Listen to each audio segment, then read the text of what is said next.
Bonjour tout le monde, on se retrouve pour un nouveau tuto PHP. Donc petite chose à savoir avant de commencer ce tuto, c'est que c'est la suite directe du précédent tuto.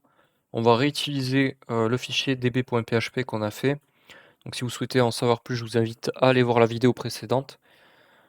Sinon, bienvenue. Donc qu'est-ce qu'on va faire dans cette vidéo? On va voir comment utiliser une requête préparée PDO. Pour l'exemple, on va faire une insertion, donc un insert. Et on utilisera notre, base de données, notre, qu'on a fait, notre database qu'on a préparé, dans le précédent tuto. J'ai rajouté une colonne computer qui sera la marque de l'ordinateur. On part du principe qu'un utilisateur a un ordinateur et que cet ordinateur a une marque. Normalement, il faudrait faire une table à part, avec un ID computer au cas où l'utilisateur a plusieurs ordinateurs. Mais on va pas s'embêter avec tout ça. On va faire ID email computer, voilà. Donc c'est vraiment très simplifié pour l'exemple, il n'y a pas besoin de faire compliqué. Donc c'est parti, on va mettre la balise PHP et on va donc j'ai oublié de préciser dans ce tuto, on va voir uniquement le back-end, donc le code côté serveur. Et dans le tuto qui suivra, vraiment le tuto qui sera juste après, on verra comment faire pour exécuter ce code côté serveur et comment récupérer les informations fourni par l'utilisateur qui rentre, son email et sa marque de PC. Donc ça sera du code côté client. Ça sera un tuto jQuery, donc le tuto qui suivra juste après celui-là. Donc c'est parti. Donc pour simplifier, là on récupère pas encore les informations, donc on va créer 2 variables. $email, ça va être data@gmail.com et dollar, comment j'ai appelé ça? Computer. On va mettre, Samsung. Voilà. Donc ces informations-là, dans le prochain tuto, on les récupérera directement, de champs de texte qui seront fournis par l'utilisateur, qui utilise, notre application. Il faut mettre des points-virgules, pardon, en PHP, c'est vrai, j'oublie souvent. Donc c'est parti, donc pour faire notre insert, on va pour le début, on va faire donc la création de notre objet DB. $db égale newDB, donc ça on l'a vu dans le précédent tuto déjà. $db flèche non égal $db flèche connexion. Donc on réutilise la méthode connexion qu'on avait définie dans notre classe DB ici. Ce qui nous permet en fait d'initier la connexion à la base de données. Ensuite, ce qu'on va faire, c'est qu'on va créer une variable query et on va utiliser la méthode prepare, donc $db flèche prepare.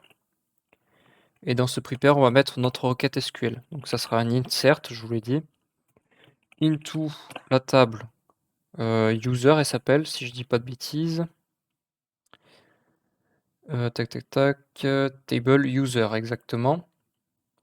Insert into user, parenthèse ouvrante, le nom des colonnes qu'on souhaite, dans lesquelles on souhaite faire l'insertion. Donc ça, c'est du SQL, hein. Si vous savez pas comment faire, je vous invite à aller voir mes tutos SQL. Mais là, vraiment, on va pas parler du SQL, on va plus s'attarder sur le PHP. Et donc là, je vais mettre mes colonnes email et computer. Email, virgule, computer, comme ceci. Je ferme la parenthèse, pardon, et je vais faire values. Ouvrez la parenthèse. Donc moi j'aime bien mettre des espaces ici, ça fait plus propre. Values, et donc là, on va pas mettre la value directement. C'est le principe des requêtes préparées. On va utiliser en fait la méthode bindParam juste après pour passer nos paramètres. Donc plutôt que de mettre la valeur, on va mettre email, virgule, computer. Hop. Est-ce que j'oublie des guillemets? Non, je pense qu'on est bon. Point virgule et les parenthèses aussi, je crois qu'on est bon. Ouais, ça m'a l'air bon.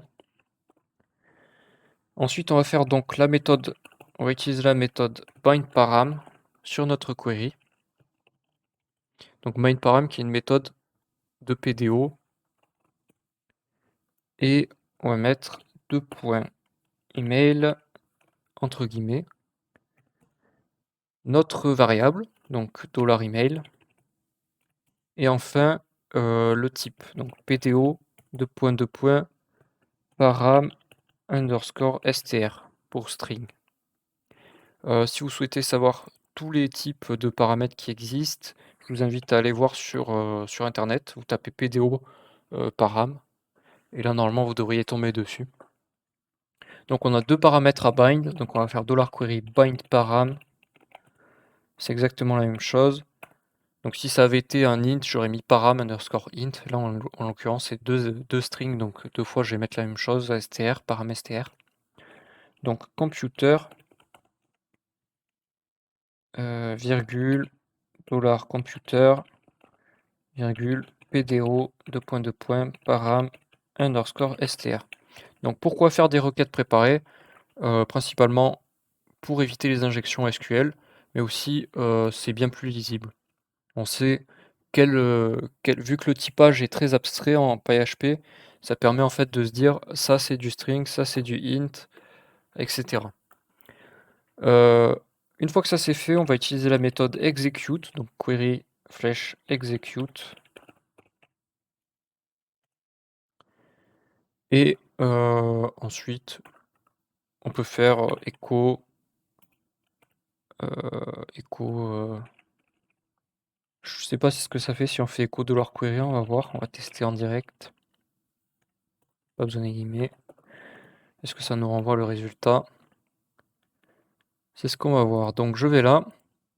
Pour exécuter mon fichier, je fais localhost slash mon chemin tuto et on l'a appelé set underscore new underscore user.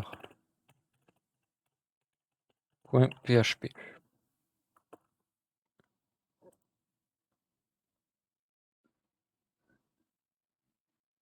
Ah, j'ai oublié de faire require once. Donc là, il n'arrive pas à trouver l'objet PDO en fait. Donc on fait require once comme ceci. Le chemin de notre fichier, donc il est dans le même répertoire, donc on met juste db.php. Et point virgule, n'oublie pas. Ok, je reload. Could be converted to string. Stack trace, ligne 13. Non, on peut pas faire un echo du coup, je crois. On va juste faire echo 1. Comme ça, on aura un retour. Ok. Donc si je vais là, que je regarde, donc il a été inséré deux fois parce que j'ai reload la page deux fois. Mais vous voyez que on a bien notre ligne qui s'est bien créée. Et à chaque fois que je vais reload la page, ça créera une nouvelle ligne. Donc voilà, c'est tout pour ce tuto. Donc ce qu'il faut retenir, c'est j'effectue la connexion à ma base de données. Je crée une variable query dans laquelle je passe mon objet DB. J'utilise la méthode prepare. Je rentre ma requête SQL. Je remplace les paramètres par deux points. Là, vous mettez ce que vous voulez, hein. Ça peut être deux points mail ou deux points email, peu importe. Il faut juste que ça corresponde avec ce qu'il y a ici. Ensuite, j'utilise la méthode bindParam. Je passe mes variables. Je précise le type. Et j'exécute ma requête. Voilà. Donc c'est tout pour ce tuto. Prochain tuto, on verra comment récupérer les informations côté client et les envoyer au serveur afin d'exécuter ce script. Sur ce, à plus tout le monde, ciao.